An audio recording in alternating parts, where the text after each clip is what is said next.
ओमात्मा गिरिजामती सहचरा प्राणा शरीरं गृहं पूजा ते विषयोग भोग रचना निद्रा समाधि स्थिति संचारा पदयो पदक्षण विधि स्तोत्राणि सर्वा गिरौ यत् यत् कर्म करोमि तत् तत् अखिलम शंभो तवाराधनम। नमस्कार, स्वागत है आपका आचार्य वाणी में। मैं आचार्य डॉक्टर विक्रमादित्य आपके साथ हूँ। आज का विषय हमारा है वृषभ राशि वालों के लिए ग्रह नक्षत्रों का योग। 16 तारीख का दिन सोमवार का दिन है, पंचमी तिथि विद्यमान है इस दिन, और ग्रहों का योग जो है वो आपके लिए जो रिजल्ट ला रहा है, धर्म से लाभ देने के योग बना रहा है। जितना धर्म कार्यों में लिप्त रहोगे उतना बढ़िया आपके लिए लाभ का योग बनता दिखाई देगा। स्थितियां परिवर्तन की तरफ जा रही हैं और मेहनत से भागना मत। कई बार क्या होता है, व्यक्ति धर्म की तरफ जाके कई बार उदासीन हो जाता है। जो परमात्मा तो कर रहे हैं, लेकिन हमको भी मेहनत करनी है। इस वक्त ग्रह योग ऐसा योग बना रहे हैं कि जितनी मेहनत करोगे उतना लाभ आपको प्राप्त होने के योग बन जाएंगे। पुरुषार्थ से लाभ लेने का प्रयास कीजिएगा। बुध भी और ताकत में हो रहे हैं, तो खासतौर पर पुनर्वसु नक्षत्र में प्रवेश करेंगे, वो आपके लिए अच्छा रहेगा। इस दिन पंचक आरंभ हो रहे हैं जो 20 तारीख तक रहेंगे। रेवती नक्षत्र जब तक रहेगा तब तक पंचक रहेंगे, तो ऐसे में कुछ खास कार्य निषेध हैं। लकड़ी एकत्र करना, तृण एकत्र करना, छत ना डालना, तो इन सबसे बचना चाहिए और ऐसे में ध्यान रखना चाहिए। 17 तारीख मंगलवार का अवसर है, षष्ठी तिथि विद्यमान है। इस दिन भद्रा का योग भी है, साथ साथ रवि योग भी है। नए कार्य आरंभ करने के लिए दिन अच्छा दिखाई देता है सुबह का, लेकिन दोपहर के बाद करीब करीब 2:45 बजे के बाद भद्रा रहेगी, तो नए कार्यों में हाथ ना डालना। ग्रह नक्षत्रों के दृष्टिकोण से इस वक्त बहुत बढ़िया योग बना हुआ है। आपकी राशि के दृष्टिकोण से गज केसरी योग बनकर तैयार है। अकेले ही आप 100 के बराबर है, ऐसा योग बन रहा है। तो इसलिए पूर्ण गति से, बुद्धि से नया डिसीजन लेते हुए कार्य करने का प्रयास करें। बृहस्पति अपनी पूर्ण दृष्टि से चंद्रमा पर दृष्टि डाल रहे हैं। मंगल के सम्मुख आके चंद्रमा विराजमान है। पुरुषार्थ से, मेहनत से, आपके बल पर बहुत बढ़िया कार्य आप कर सकते हैं। जैसा हमने कहा, अकेले ही 100 के बराबर है, तो बहुत सुंदर रूप से कार्य करने का प्रयास करें। हनुमान जी का स्तवन करें और हनुमान जी का ध्यान करते हुए कार्य करोगे तो बहुत श्रेष्ठ रहेगा। हनुमान चालीसा, सुंदरकांड का पाठ आप कर जो भी कार्य करेंगे, इन दिनों 2-3 दिनों में आपके लिए लाभ के योग अच्छे बनते दिखाई दे रहे हैं। ऐसे योग बन रहे हैं। 18 तारीख बृहस्पति बुधवार का अवसर है, सप्तमी तिथि विद्यमान है इस दिन, और इस दिन ग्रह नक्षत्रों का योग आपके लिए ओवरऑल तरीके से यदि देखा जाए तो अच्छा ही दिखाई देता है। नेगेटिव नहीं कम दिखाई दे रहा है, पॉजिटिव ज़्यादा दिखाई दे रहा है।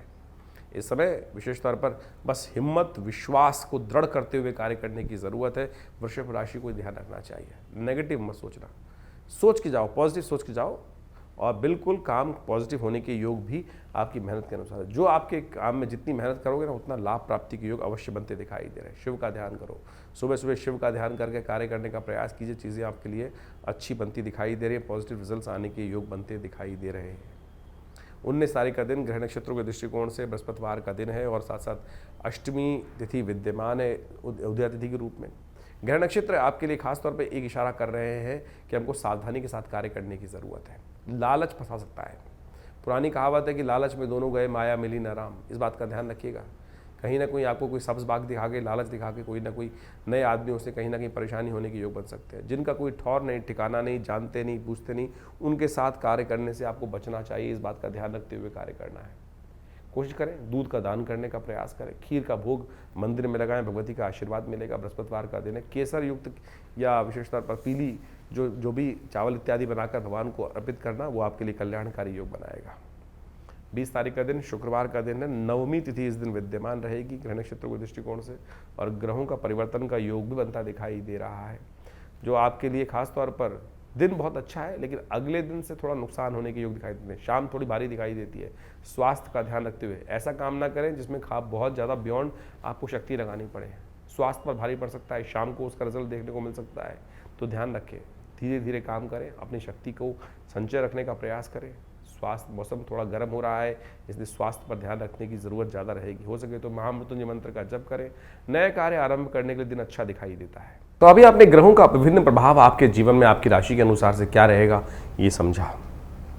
ऐसे में आषाढ़ के महीने में ग्रहों का जो परिवर्तन का योग बन रहा है वो भी आपको समझना चाहिए। इस आषाढ़ के महीने में ज्योतिष के दृष्टिकोण से यदि हम काल गणनाओं के अनुसार से देखें तो इसमें 5 बृहस्पतिवार का योग पड़ रहा है, और 5 बृहस्पतिवार का योग जो होता है वो विशेष तौर पर बड़ा शांत योग नहीं माना जाता। अहम की लड़ाई कई बार मैं बड़ा इस प्रकार का स्थिति बनती रहती है। और इस अहम की लड़ाई में इस वक्त ग्रह योग का प्रभाव दिखाई देता है। शनि और मंगल का जिस प्रकार का प्रभाव परिवर्तन के अनुसार से बन रहा है, वो युद्धकारक ग्रह बनता दिखाई दे रहा है, द्वेष का, संघर्ष का योग दिखाता है। इसके साथ साथ मंगल भी ग्रह परिवर्तन की तरफ गए। मंगल सिंह राशि में जब प्रभाव प्रवेश किए और साथ साथ केतु के साथ उन्होंने युति बनाई। ये युति भी विशेष तौर पर बाजार के अंदर तेजी का रुख लाती दिखाई दे रही है। तो ऐसे में ये तेजी का रुख पहले से यदि समझ में आ जाए तो उससे व्यक्ति लाभ लेने का प्रयास करता दिखाई देता है। ग्रह नक्षत्र दृष्टिकोण से बाजार का रुख, हर चीज़ के रुख को हमें समझते हुए कार्य करने का प्रयास करना चाहिए। वहीं स्थिति एक और भी परिवर्तन के बन रही है। बृहस्पति अस्त हो गए हैं और साथ साथ सूर्य का परिवर्तन जब होने का योग बन रहा है वो रविवार को बनता दिखाई दे रहा है और उसके कारण से परिवार में और कई प्रकार से समाज के अंदर उथल पुथल होने के योग दिखाई देते हैं। आकाशीय क्षेत्र में विशेषतौर पर विस्फोट के योग बनते दिखाई दे रहे हैं ग्रह नक्षत्रों के दृष्टिकोण से। ये सारा का सारा प्रभाव विशेष तौर पर जो समझें, आषाढ़ का महीना वैसे ही इस प्रकार का होता है कि आकाश में जब बादल छाए रहते हैं और जब चंद्रमा दिखाई देता है तो कभी चंद्रमा ओझिल हो जाता है और कभी चंद्रमा सामने आ जाता है। यानी एक और समझे भी वैसे भी समाज के अंदर अभी देखिए हम तो दिन के अंदर जो प्रभाव चलता है, कभी बादल आगे, कभी छाँव, कभी धूप का खेल चलता रहता है। तो ऐसे में ग्रहों का परिवर्तन का योग भी उसी तरफ दिखाता है। तो ऐसे में अपने ग्रहों को सही से समझते हुए कार्य करना हमारे लिए बहुत ज़रूरी है। जो देश काल परिस्थिति में ग्रहों को समझकर कार्य करने का प्रयास करते हैं उनके जीवन में महत्वपूर्ण परिवर्तन आने के योग बन जाते हैं। देखिए, भगवान की आराधना ही हर ग्रह का निवारण है। बहुत सारे लोग इस बात को समझने का प्रयास करते हैं कि उपाय जो हम दिन पर दिन बताते हैं, कई लोगों ने लिख के भेजा कि भाई नित्यपति पूजा नहीं करनी चाहिए। अरे नित्यपति तो पूजा करना सबसे श्रेष्ठ कार्य है, वो तो आपका इष्ट मंत्र जो है उसका तो जब अवश्य करने का प्रयास करें। लेकिन कई विशेष मुहूर्त बनते हैं पौराणिक कालों में, पुरानी गणनाओं के अनुसार से, पुरानी कथाओं के अनुसार से कुछ दिनों का, कुछ विशेष योगों का विशेष महत्व बताया जाता है और उस विशेष महत्व में कुछ स्पेसिफिक जो मंत्र हैं, जो उपाय हैं, यदि उनको कर लिया जाए तो वो कई गुना अधिक प्रभाव दिखाई देते हैं। इसलिए मन की भ्रांति को हटाने का प्रयास करें। कारण और निवारण दो एक ऐसी चीज़ें हैं जिनको जानकर, जिनको समझकर हम अनेक प्रकार के जीवन के कष्टों को दूर कर सकते हैं। निवारण तो परमात्मा का नाम ही है। अब उसके लिए विभिन्न माध्यम हैं, विभिन्न प्रकार है। जिस प्रकार भी आपका मन जहाँ पे ठहर जाए, ये मन बड़ा विचित्र चीज़ उत्पन्न करता है। मन कभी ठहरता नहीं है। मन एक क्षण में कहीं और पहुंच जाता है, एक क्षण में कहीं और पहुंच जाता है। कई बार तो मन की आशंका इस प्रकार से होती है कि परमात्मा पर भी हम शंकाएं उत्पन्न कर देते हैं कि परमात्मा कार्य करेगा कि नहीं करेगा, सुनेगा कि नहीं सुनेगा। और यही शंका जो है वो हमारे कर्म का जो फल है वो हमें को प्राप्त होने से रोक देती है। तो इस बात का हमें ध्यान रखना चाहिए। परमात्मा पे पूर्ण विश्वास, जो कर्म कर रहे हैं उस पर पूर्ण विश्वास, दृढ़ विश्वास। यदि मन में दृढ़ विश्वास होगा, श्रद्धा होगी, तो आप समझें एक छोटा सा कार्य भी, हरिनाम भी आपके जीवन में समस्त कष्टों को दूर करने का योग बना देगा।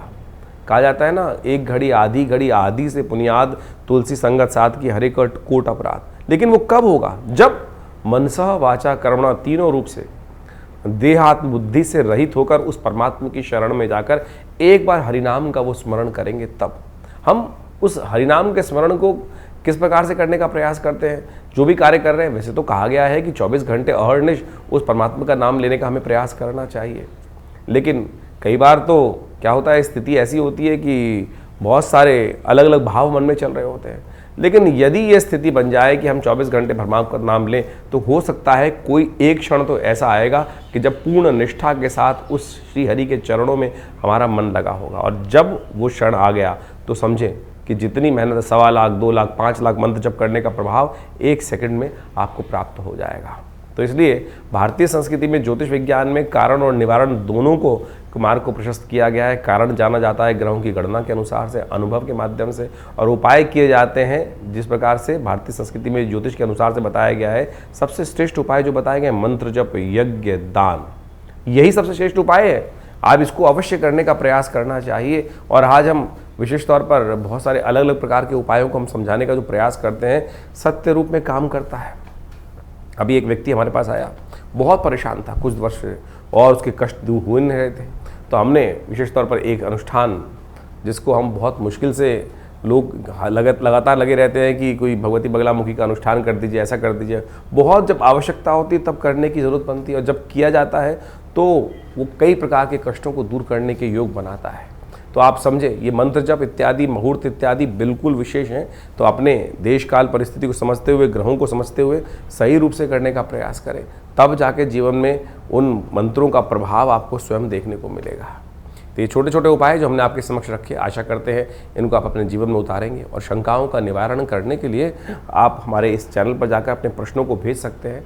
हम प्रयास करेंगे उन सब प्रश्नों को व्हाट्सएप के माध्यम से जो नंबर आते हैं फ़ोन, उनको अवश्य जवाब देने का प्रयास करें। इसके अलावा पहला रविवार जो हमने विवेकानंद योगाश्रम में रखा हुआ है, वो इसीलिए रखा हुआ है यज्ञ के बाद। वैसे तो हर रविवार को बड़ा प्रोग्राम होता ही है, उसमें यज्ञ में आप ध्यान साधना इत्यादि में माँ भगवती का दर्शन करने के लिए आप आ सकते हैं। लेकिन पहले रविवार में एक प्रश्नोत्तरी का कार्यक्रम भी रखते हैं, समागम भी रखते हैं। आप वहाँ आकर अपने प्रश्नों का निवारण रविवार को सुबह 8 बजे से लेकर 10 बजे के बीच में भी आप कर सकते हैं। और हमसे मिलने के लिए कोई बहुत बड़ी जद्दोजहद नहीं करनी, आराम से आइए। विवेकानंद योगाश्रम दिल्ली में आपके तमाम प्रश्नों का जवाब भी देंगे, और बहुत सारे और भी जो मन में शंकाएं चल रही हैं अध्यात्म के प्रति, उनके सब के लिए भी बहुत सारे कार्यक्रम समय समय पर चलते रहते हैं, उनसे हम आपको अवगत कराते रहते हैं। आशा करते हैं आप विवेकानंद योगाश्रम में आकर, बहुत सारे और भी कार्य चल रहे हैं। आपकी सूचना के लिए हम बता दें, यहाँ विवेकानंद योगाश्रम में एक हॉस्पिटल है बड़ा, योगा प्राकृतिक चिकित्सा आयुर्वेद का हॉस्पिटल है, और वहाँ नित्य प्रति बहुत सारी व्यवस्थाएं भी रहती हैं। और अभी विश्व योग दिवस के अंतर्गत पूरे जमुनापार में सबसे बड़ा कार्यक्रम भारत सरकार के साथ मिलकर, आयुष मंत्रालय के साथ मिलकर किया जा रहा है, जिसमें 15,000 आदमी एक साथ मिलकर योग करेंगे। 21 तारीख को आप भी उसमें भी यमुना स्पोर्ट्स कॉम्प्लेक्स में एक कार्यक्रम रहेगा, आप उसमें भी सादर आमंत्रित हैं। सुबह 6 बजे से लेकर और करीब करीब 9 बजे तक ये कार्यक्रम रहेगा जमुनापार में, यमुना स्पोर्ट्स कॉम्प्लेक्स में। उसमें भी आप आकर हमारे साथ पूरा स्वस्थ भारत के निर्माण के लिए सुंदर योग का कार्यक्रम में भाग ले सकते हैं। धन्यवाद, नमस्कार।